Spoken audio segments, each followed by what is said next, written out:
So, members of the Regimental family, it's great to have an opportunity to make this video on our 20th anniversary. I wanted to just lay on record a few things about how we are as a regiment and how we go forward. Firstly, we as a regiment, after 20 years, were founded on the excellence of our antecedents, but we were forged on the hard yards and hard graft of combat operations in Iraq and Afghanistan. And furthermore, we've been shaped by the example of those who made the ultimate sacrifice, who of course live on in all of our minds daily. What does that mean? That means that operations for us are absolutely in our DNA. It means that we've made a significant contribution to the nation, to defence and to the army over the last 20 years. It means that we've closed the first chapter in our history, and it means that we've added a further chapter to the history of our antecedents. So operations are in our DNA. And as a regiment, it's no surprise that our battalions have been some of the most deployed in the British Army. And I would note that this very day, as I'm recording this, our regular battalions are all overseas, and our reserve battalions are preparing for an annual deployment exercise overseas as well.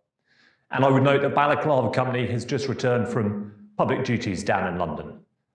So this regiment is trusted by the chain of command, and deservedly so. But we should talk about that with a degree of humility, because of course, it's our adherence to the regimental strategy that has got us to this point. And you will know that our vision is to be the standard for others to follow. To be the standard for others to follow. And that's absolutely captured in our charter. And on our 20th anniversary, I would encourage you to read our charter again and absorb what it says therein. In our 20th anniversary year, we're doing an awful lot to commemorate this auspicious moment. On Formation Day in March, most of the battalions managed to find time to mark the occasion with parades or addresses. And we had a number of regimental events that were quite remarkable. We had an officers' dinner that was attended by affiliated regiments from around the world and from the Royal Navy and the Royal Air Force. And we also had a march and muster that formed up on the Esplanade on the Sunday of Formation Weekend, marched down to our regimental kirk and remembered those who have gone before us. We also took the opportunity to launch our new and first volume of our regimental piping book, a great publication that's as much about music as it is a social history of our regiment. We also launched the Regimental Heritage Appeal, which is one of the elements of our regimental plan for this year. That comprises 3 elements. It comprises fundraising for benevolence, and by that I mean education, opportunity for our soldiers, but also our veterans, and also the opportunity to engage in wider welfare activities for those in the regimental family that need it.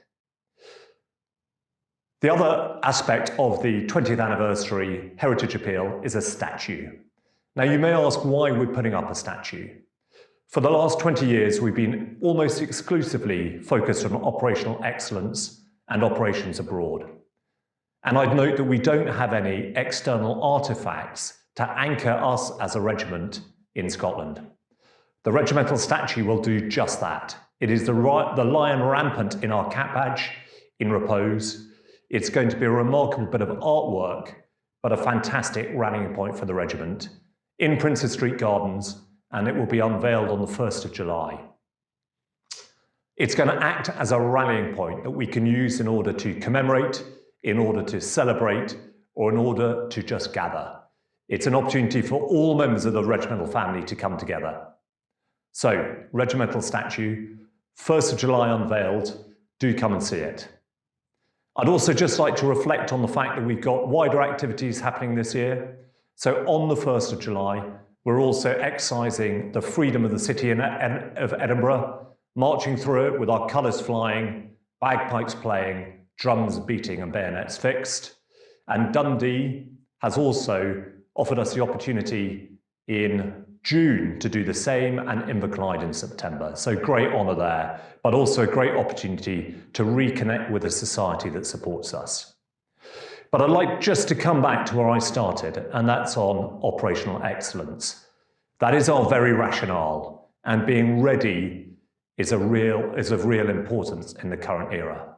So I'd ask you please to think about the regimental vision, to be the standard for others to follow.